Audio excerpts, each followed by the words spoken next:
Hello! It's been a while since I filmed a video. I've been really busy with lots of good things. There has been a lot less anxiety for me recently. I've been doing a lot of different things that's really helped. I'll talk about that in a different video, about my recovery process and how things are getting better and why I think they're getting better. That'll be a whole separate video. But today I wanted to talk about whether social media is good for mental health. I feel like I'm quite a good person to talk about this because I have a job in a bar where I also run their social media for a business. I've got another social media job where I run social media for another business, which is kind of along the mental health line, and I also run my own mental health Instagram page and YouTube channel. But I also, personally use Instagram to look at my friends' accounts and all that kind of stuff. So I use social media in lots of different ways, and I also am somebody that suffers with mental health problems, and I'm somebody with anxiety. So I feel like I'm quite a good person to talk about this subject, and I feel like it's actually quite an important subject. I feel like no matter what these days, you will come into contact with social media. Social media is everywhere, and I don't know anybody that isn't on social media in some way, except like my parents, my grandparents and stuff. Everybody, all of my friends and most of my friends' parents, everyone from like 13 upwards seems to be on social media in some way. So it's obviously a tool that's very valuable, very important, that's taking over a lot of people's lives and businesses and stuff like that. And so I feel it's a really important place to look into. And social media, I feel, gets a really bad rap for a lot of stuff.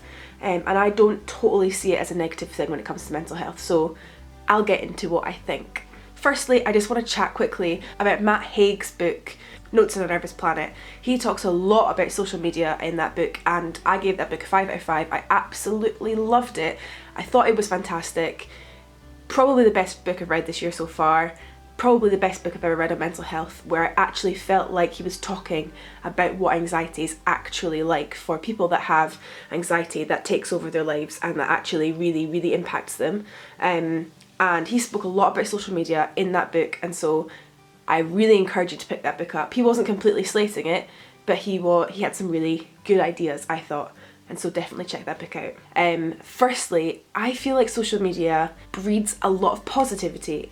I have an Instagram called Emily Rowe Mason, where I talk about my experience with mental health, my thoughts on mental health. I follow a lot of accounts on there. Most of the accounts I follow are other mental health YouTubers or Instagrammers, other people with mental health issues, people that have overcome them, people that are still going through them, and then obviously some of my friends. I follow some of my friends on there as well.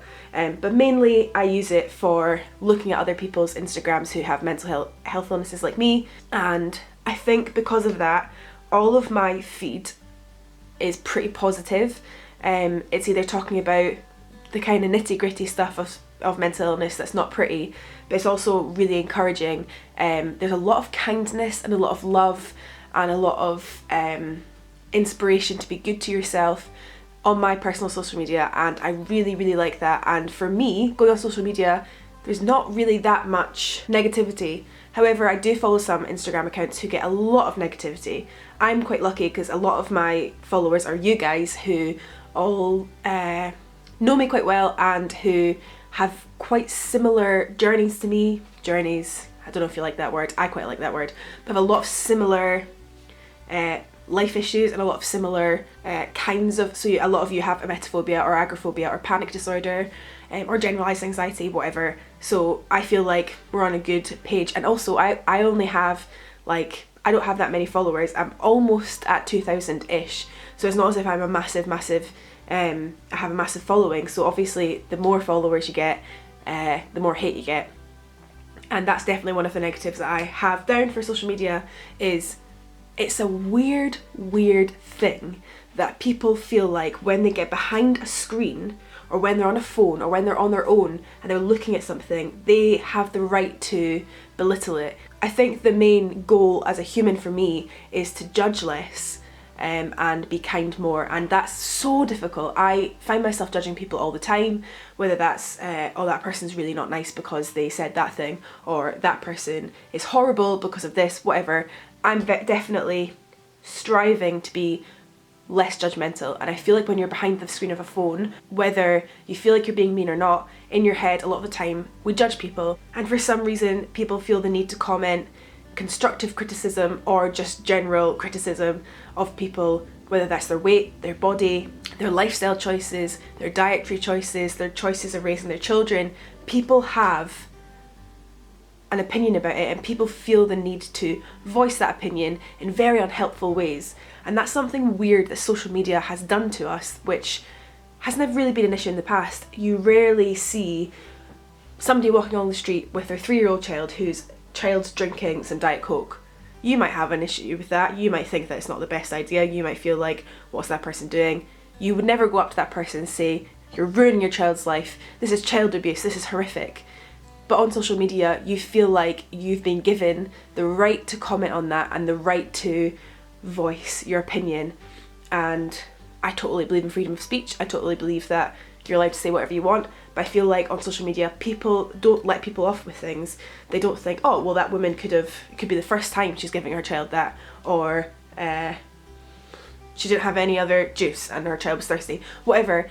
We see the worst case scenario and we see the worst in people on social media, and I think it's a really unhealthy way to be. And I feel like we need to keep striving for kindness, and that's our main goal. And we're not going to get it right all the time, and I definitely don't get it right all the time, and I definitely judge people when I shouldn't, but our goals should always be to judge people less and to think before we comment. Another great thing in social media is I feel like I've learned a lot more about my illness and other people's illnesses. There's a lot of channels on social media, for example Hannah Witton, who has a stoma, which is like a bag that's like attached to her stomach to help her poop.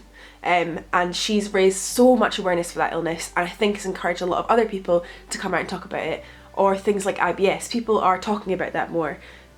We're pushing down barriers and we're pushing down stigma, and we're getting more information and we're more informed about things that we didn't know about before.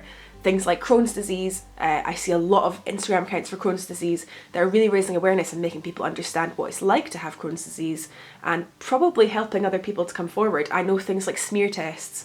People talk about the uncomfortable things that you might not talk about in real life.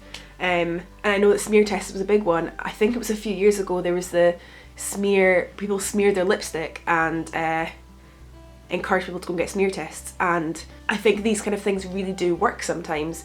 If you have there was stuff like the #MeToo campaign that happened recently of a lot of women and men coming out about sexual abuse that they'd experienced or sexual harassment. So we're breaking down barriers, we're telling people what's okay and what's not, and we're standing up for ourselves. We're becoming more informed about things that we would never know about before, or we might not go out of our way to research, but you see it online, you see it right there in front of you on an Instagram channel or whatever, and you decide to click on it, and I think that's a really great thing. The negative of that is, I feel like one of the biggest negatives of social media that cannot be helped is our minds have thousands and thousands of thoughts per day. Filming this video, I've thought about loads of different things that aren't actually relevant to what I'm talking about. I'm sure you sitting here watching this video, you've thought about what you're having for tea, you've thought about what you've got to do today, you've thought about your favourite colour, I don't know. Your mind constantly jumps from thought to thought to thought to thought, sometimes with no real pattern, no real correlation between these things. That's how the brain works. And I feel like when we're on social media, we could be on Facebook and we could go from seeing, oh, my friend just had a baby, to the most horrific Brexit news, to dog abuse.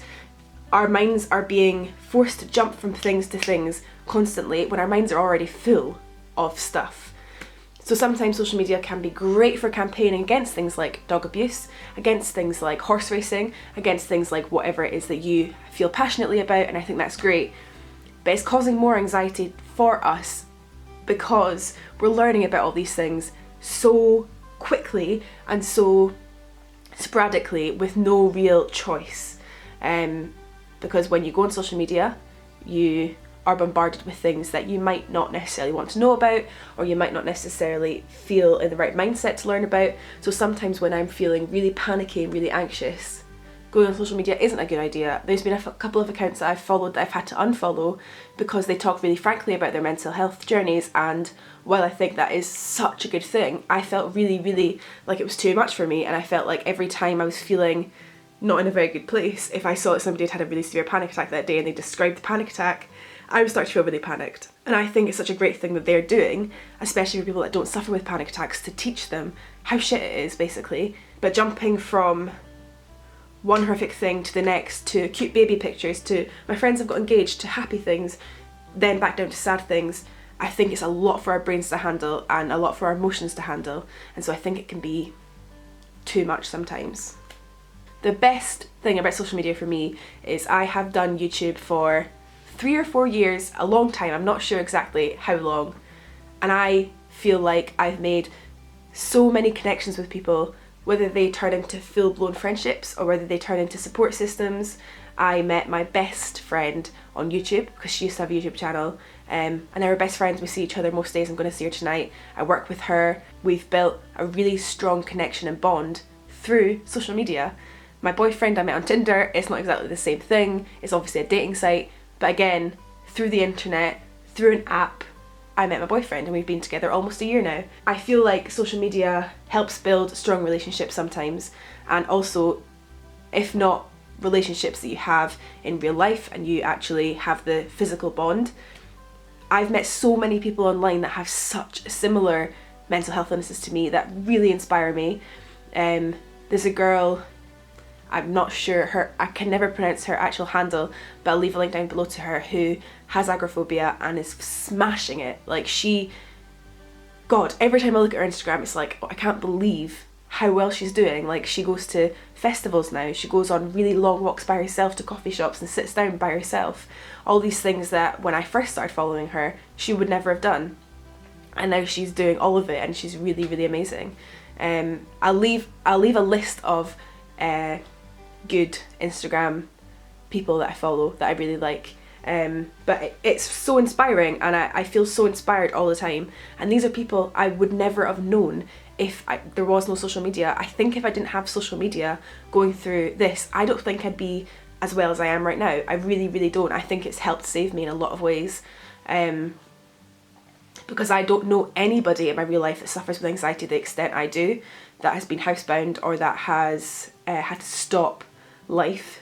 I don't think I know anybody in that situation, and the only people I know are people online, and I think it's been essential for me to find these people. So I think basically, all in all, social media is an amazing, fantastic tool, and without it I genuinely don't know where I'd be. I don't think I would feel as good and inspired and supported and not as lonely in my mental illness. I just don't know what would be going on right now with me if I didn't have social media. However, I think you need to be responsible for your own usage.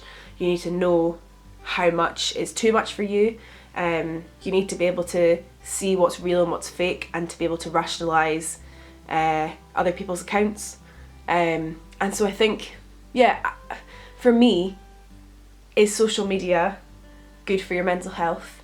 I would say yes. If you use it in a correct way, if you use it with care, and if you use it whilst bearing in mind your own boundaries, I think it can be the best thing for people with mental health illnesses. However, if you're in a very dark place, if you're really struggling, or if you are feeling quite self-destructive, or you're feeling quite vulnerable, it can be a very difficult, bad place, and it can, I think, lead you on a downward spiral.